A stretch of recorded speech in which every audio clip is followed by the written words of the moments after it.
salah satu yang harus dipastikan oleh guru adalah lingkungan belajar ketika Anda akan melakukan stimulasi. Coba bayangkan kalau kamu menjadi kecil banget, sekecil yang kamu bisa. Kita mengecil, terus anak-anak juga ikut mengecil, sampai akhirnya kita ngomong lagi. Setelah itu, coba bayangkan kamu menjadi besar banget sehingga kamu bisa melihat teman-teman kamu di bawah kamu tuh menjadi kecil. Menyiapkan generasi sehat, cerdas dan tangguh, menjadikan anak bangsa berakhlak. Assalamualaikum warahmatullahi wabarakatuh. Selamat pagi sahabat-sahabat Ikat Paudi dimanapun berada. Kita bertemu lagi bersama dengan Ikatan Dokter PAUD Indonesia. Apa kabar hari ini? Semuanya baik? Di sini hujan loh, suasana segar sekali. Dan kita akan membahas hal yang baru yang juga akan menyegarkan kreativitas dan inovasi Anda semua. Bersama dengan sahabat saya dari Universitas Muhammadiyah Jakarta yang juga anggota dari Ikat Paudi, Dr. Dia Andikasari. Apa kabar Uni? Pagi Mbak, kita ketemu lagi dalam acara ngopi, Oh ngobrol iya, pintar bersama betul. Ikatan Dokter PAUD Indonesia. Nah teman-teman, apa hal baru yang ditawarkan oleh Ibu Dia Andika? Mari kita bersama bahas ya tentang stimulasi motorik. Nah Uni, ini ada kasus nih. Gimana Mbak? Kami itu seringkali bertemu dengan guru PAUD yang beranggapan bahwa motorik kasar itu nggak penting untuk anak. Jadi olahraganya ya seada-adanya aja begitu. Kalau lagi nggak males bikin permainan, paling-paling juga seperti engklek, latihan melompat dengan satu kaki, yang kayak gitu. Tapi nggak ada yang memahami bahwa sebenarnya stimulasi motorik ini penting untuk anak usia dini. Kira-kira itu, tapi saya sendiri bingung nih, pentingnya di mana itu. Mungkin Uni Dia Andika, oh saya biasa panggil beliau Uni Dia.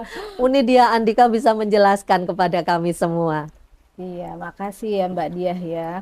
Jadi sebenarnya ya Mbak Diah dan teman-teman semua, motorik itu memang seringkali dianggap tidak terlalu penting karena sesuatu hal yang biasa dan natural gitu ya. Jadi bukannya nggak penting sih, tapi karena natural gitu ya.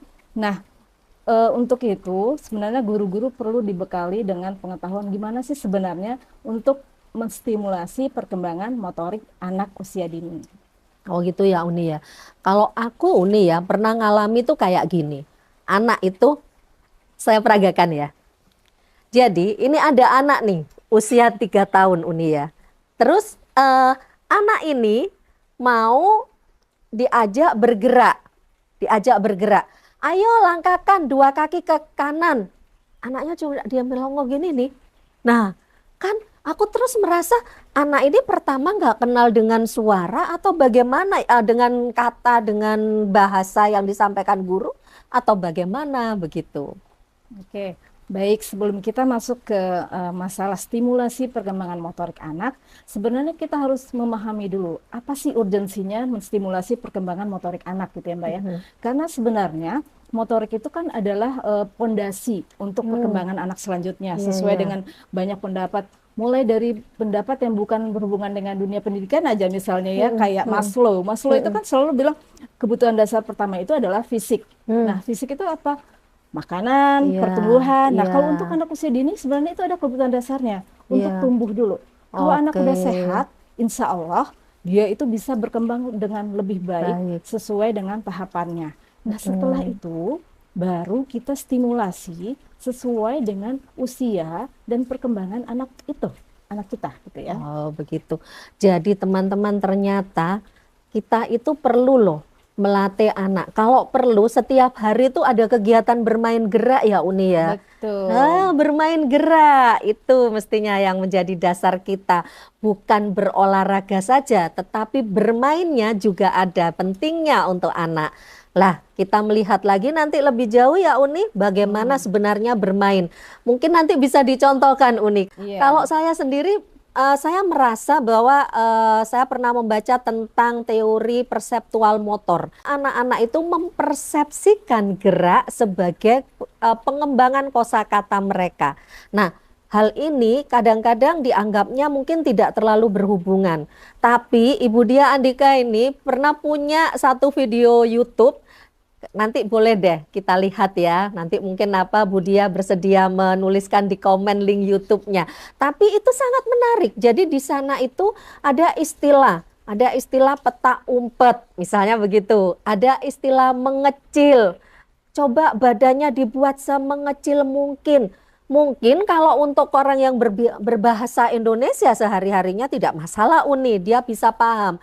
Tapi seperti lingkungan saya ya, bahasanya itu bahasa daerah kebanyakannya. Ini nanti mungkin bisa diperagakan ya Uni, tapi satu hal Uni yang saya lihat itu, seringkali guru-guru itu hanya menggunakan bahasa yang katakanlah sehari-hari tanpa menyadari bahwa bahasa baru itu diperlukan untuk anak supaya mereka berkembang juga kemampuan komunikasinya begitu.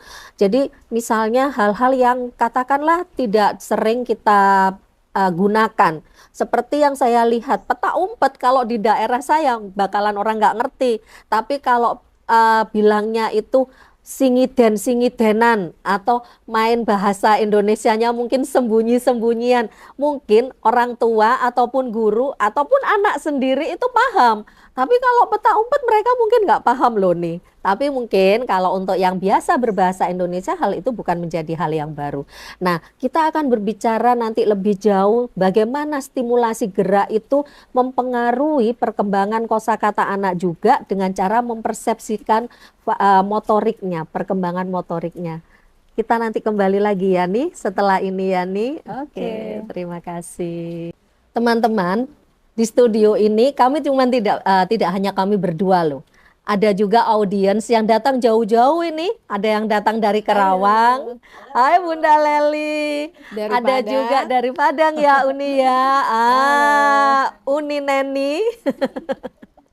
Selain tuan rumah, ada Mbak Iva dan ada Mbak Yesi Gusman tentunya yang selalu setia menemani kami. Ini luar biasa loh, ada yang bahkan tidak ikut berlibur dengan anaknya khusus buat hadir. Wow, semoga menjadi jariah yang manfaat juga nantinya. Kita kembali ya teman-teman. Uni, ini gini, tadi kan aku udah cerita tentang kasus sedikit ya. Nah, bisa nggak sih Uni memperagakan begitu? Pada saat bagaimana supaya anak itu bisa melakukan perseptual motor dengan kegiatan gerak yang dia lakukan. Nah, dalam hal ini tentu konteksnya mungkin sambil bermain ya. Iya, Nah, betul. bisa nggak ya Uni ya? Bisa dicontohkan nggak? Ya, jadi gini Mbak Dia dan juga teman-teman, kalau saya ini kan hasil penelitian ya, namanya bermain gerak. Jadi kita memang bermain dan bergerak gitu untuk menstimulasi sebenarnya bukan cuma perkembangan motorik anak aja, tapi termasuk perkembangan bahasa dan juga perkembangan kreativitas. Karena di sini anak-anak diminta untuk berimajinasi. Nah, jadi kata kuncinya adalah coba bayangkan gitu ya. Saya ini ya, Iya, misalnya iya. gini nih. Nah, jadi kalau misalnya kita di kelas bersama anak-anak, kita bisa ngajak anak bermain. Kalau saya tuh dulu ngajar di TK, memang sukanya ngajaknya olahraga, karena memang kebetulan sebelumnya olahraga gitu ya. Nah, biasanya dimulai misalnya gini, coba bayangkan kalau kamu menjadi kecil banget, sekecil yang kamu bisa. Kita mengecil, terus anak-anak juga ikut mengecil, sampai akhirnya kita ngomong lagi. Setelah itu, coba bayangkan kamu menjadi besar banget sehingga kamu bisa melihat teman-teman kamu di bawah kamu tuh menjadi kecil ya. Jadi kita tuh berekspresi juga waktu ngomong. Kita meminta anak untuk melakukan apa yang kita harapkan, berarti mereka itu udah belajar untuk menerima instruksi. Itu pertama. Yang kedua, kita meminta mereka untuk berimajinasi. Bagaimana sih kalau kita tuh menjadi kecil banget gitu ya? Atau gimana sih kalau kita menjadi besar banget gitu?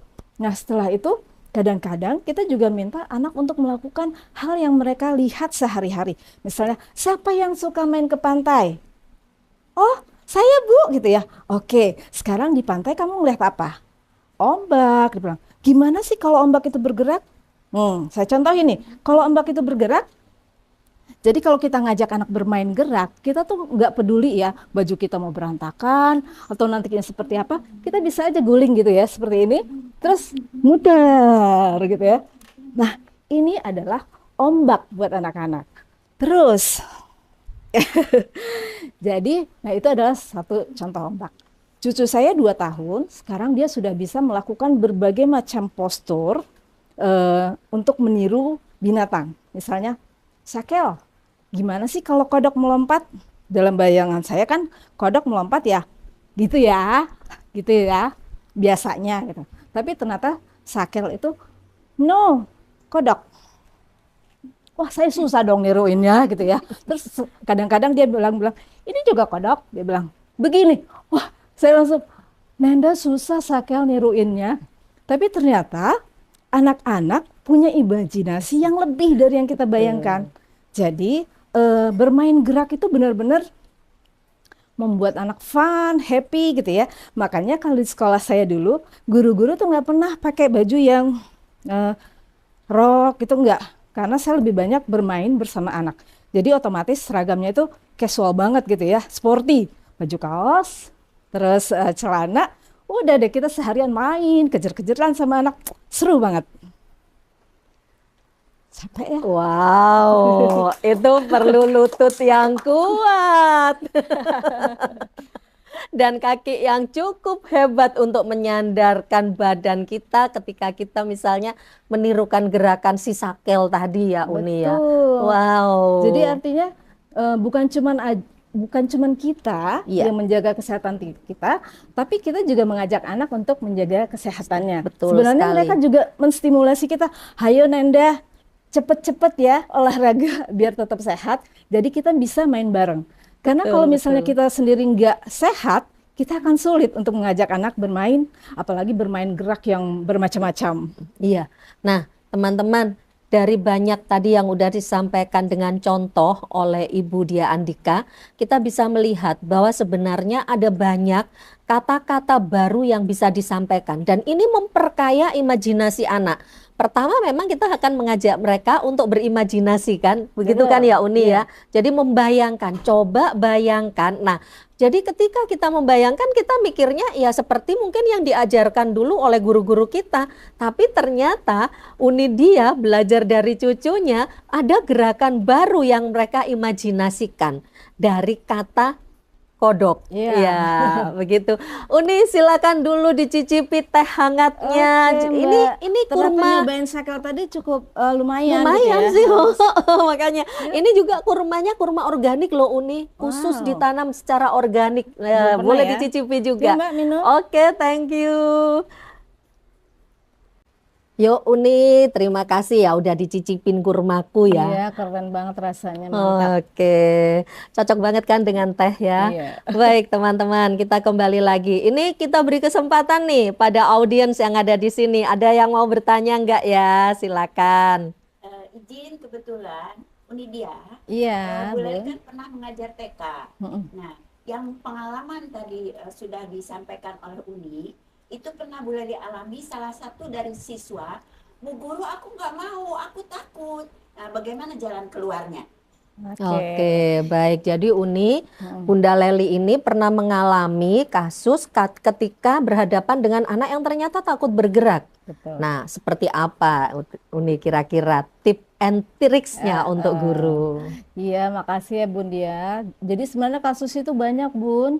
Jadi banyak memang anak-anak yang takut untuk bergerak karena takut jatuh, takut luka, takut cedera gitu ya. Terus sebenarnya hal ini terjadi sebab akibat. Jadi karena misalnya orang tuanya atau orang dewasa di sekitarnya tuh terlalu melarang, banyak larangan. Jangan naik tangga, jangan ini, jangan itu, atau misalnya lari-lari gitu, jangan lari-lari. Nanti Akhirnya terlalu jatuh. banyak, ya, terlalu banyak larangan, akhirnya anak-anak juga takut untuk bergerak gitu. Nah, trik kita supaya anak nggak takut itu adalah yang pertama, kita deketin dulu nih anaknya. Kita harus cari tahu dulu, kenapa kira-kira anak ini takut gitu ya. Terus yang kedua, kalau kita udah tahu penyebabnya, kita harus lakukan approach gitu ya. Salah satu approach-nya ya dengan bermain gerak tadi. Nah, mungkin kalau misalnya anak-anak lain bermain gerak lebih cepat untuk merespon, untuk anak ini kita harus lebih personal gitu ya, harus lebih pelan pendekatannya. Terus kita jangan terlalu terburu-buru meminta dia untuk melakukannya. Jadi benar-benar dibikin suasana yang kondusif banget supaya anak ini akhirnya, oh iya ya, ternyata kalau bermain gerak itu seru gitu. Jadi pelan-pelan. Gitu Bunda, kira-kira jawab nggak? Ya. Bagaimana Terima kasih. Bunda Leli? Terima kasih. Oh gitu ya. Mudah-mudahan jadi pengalaman. Oke, terima kasih Bunda. Sukses selalu Bunda. Teman-teman, jadi Anda yang menjadi pelaksana di lapangan jangan merasa khawatir ataupun kemudian beranggapan bahwa anak Anda itu penakut. Bisa jadi karena stimulasi yang dilakukan oleh lingkungan sekitarnya yang memberikan pengalaman untuk dia menjadi agak Penakut. sedikit traumatis. Betul. begitu ya Uni ya. Jadi misalnya saya sempat tuh ngintip YouTube-nya yang dibuat oleh Uni tentang bermain gerak. Salah satu yang harus dipastikan oleh guru adalah lingkungan belajar ketika Anda akan melakukan stimulasi gerak. Yang pertama, pastikan bahwa lingkungan di sekitarnya itu tidak ada yang basah. Ya, Bisa terpleset kan ya betul. nih ya. Yang Terus aman. kemudian juga jangan biarkan benda-benda berserakan di sekitar tempat di mana mereka akan bergerak. Katakanlah seperti bermain engklek, mereka mungkin baru berlatih awal ya, terutama untuk anak-anak yang berada di kelompok bermain nih, usia 2 hingga 4 tahun. Yang kadang-kala itu mungkin baru pertama kali mereka berlatih melompat dengan satu kaki. Nah, misalnya saja ada pensil yang tergeletak, tidak kita segera ini kan, mereka mencoba bisa terpleset dan itu bisa menjadi pengalaman yang tidak menyenangkan untuk Betul. mereka. Dan ini sudah sering terjadi sih, Ya, karena gitu ponakan ya. saya pernah patah kakinya karena hanya selembar kertas ya, kalau kepleset, Wow. akhirnya terpaksa kakinya digantung tuh karena pakai gips gitu. Jadi memang kita harus walaupun tanpa bermain gerak, kita sehari-harinya kalau punya anak kecil, pastikan ruangan itu clear ya. Jadi nggak ada tuh barang banyak berserakan, nggak usah ngerawat koleksi pecah belah yang aneh-aneh gitu ya. Pastikan kalau semua barang itu safe buat anak. Jadi tidak ada yang terluka gitu. Jadi anak-anak juga nggak takut karena memang apapun yang ada di sekitar mereka itu kondusif buat mereka. Jadi Gitu ya. tempatnya kondusif Iya. untuk mereka bergerak secara lebih bebas. Nah, ini yang penting untuk kita jaga ya. Ternyata juga menjadi tips and tricks untuk ibu-ibu muda berarti ya Uni Betul. ya. Bukan hanya sebagai seorang guru, tetapi untuk guru yang di rumah tangga pun bisa melakukan itu. Nah, mungkin Uni yang perlu juga kita sadari bahwa ketika pada sisi kreativitas anak itu sudah muncul melalui persepsi gerak yang dia lakukan, maka imajinasi lain itu adalah dia ingin menyampaikan, dia ingin Betul. bercerita, ya kan Uni ya. Iya. Jadi dia tadi seperti Sakil tuh, Bu. Gerakannya kayak gini, tangannya dipegangkan ke tungkai belakang kakinya gitu ya, kayak gini. Nah, itu nanti kalau misalnya gurunya pandai menangkap, mereka akan menangkap menjadi bahan cerita, ya kan Uni? Betul. Misalnya aja Anda bercerita, nah siapa nih yang bisa menirukan gerak dari seekor kodok yang mau melompat atau kodok yang melompat? Nah, terus mereka itu bisa memperagakan hal yang lain seperti itu. Jadi hal ini menjadi suatu bentuk kebaruan dalam pembelajaran bahasa juga ya Uni ya. Betul. Tapi mungkin juga bisa matematika juga bisa ya nih. Bisa. Jadi misalnya ada bentuk instruksi, misalnya tuh spasial ya, terutama ya Mbak. Jadi misalnya, ayo bayangkan nih ya, kita lagi jalan-jalan, terus tiba-tiba ada mobil lewat, sementara di sini becek. Ayo hindari, hop, melompat ke kiri gitu ya, atau sebaliknya melompat ke kanan, sehingga akhirnya anak itu secara spasial tahu, oh kalau ke sini ke kiri, kalau sini ke kanan gitu ya. Nah, Oke, terus baik. kalau misalnya kayak Syakel tadi, dia bahkan karena imajinasi pernah minta saya, Nenda sini duduk sebelahnya mobil. Jadi itu kue-kue lebaran kemarin disusun sama dia jadi mobil-mobilan. Terus dia begini, dia langsung seat belt. Dia nyuruh saya pasang seat belt gitu ya.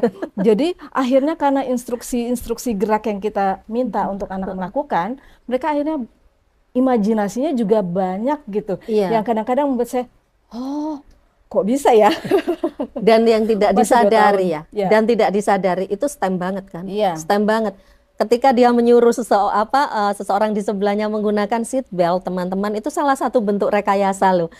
Anda menyadari tidak? Nah, kan terus tentang bagaimana dia memperagakan gini, ini bagian dari teknologi penguasaan dia tentang teknologi mobil itu kayak apa. Nah, kalau mereka melihat di sekitarnya itu juga seperti bersepeda itu seperti apa, terus pengenalan ruang tadi bisa kita tambahkan. Coba kamu melompat 2 langkah ke kanan sampai kemudian kira-kira kamu sampai ke tembok ujung sana, kamu memerlukan berapa kali lompatan. Ini kan bagian dari Ya. matematika juga kan, Betul. dari bergerak, dari bermain gerak. Oke, Uni, hal yang Jadi sangat banyak menarik sekali ya. manfaat dari bermain gerak, bukan hanya motorik ya. Motorik itu hanya sebagai media perantara, tapi untuk perkembangan bahasa, perkembangan kreativitas, gitu itu banyak banget manfaatnya. Iya, Matematika bersiaplah juga ya. tadi. Bersiaplah untuk menghadapi Gen Z yang lebih kreatif dan inovatif ya Uni ya. Oke, melalui bermain gerak. Teman-teman, jangan lupa ya nanti ikuti ke arahan-arahan ataupun bahasan-bahasan, lebih cocoknya bahasan kali ya, tema-tema baru yang ditawarkan oleh kami di Ngobrol Pintar, ngopi bareng IKAT PAUDI, Ikatan Dokter PAUD Indonesia. Anda akan diajak untuk membahas tema-tema yang katakanlah mungkin melalui kegiatan-kegiatan sehari-hari bermain bersama anak, baik itu ada di sekolah ataupun di rumah ya Uni. Ya, Oke, betul. jangan lupa like, subscribe, and share. Dan juga komen Anda, kami tunggu untuk apa sih yang ingin Anda ketahui, akan coba kami untuk bahas di sini. Begitu teman-teman. Kita bertemu lagi di lain waktu Uni. Terima kasih banyak untuk Mbak kehadirannya. Diah. Terima Iya. kasih juga Terima untuk kasih, para teman-teman audiens. semua. Hebat sekali Anda hari ini. Sampai bertemu lagi. Assalamualaikum. Assalamualaikum warahmatullahi wabarakatuh.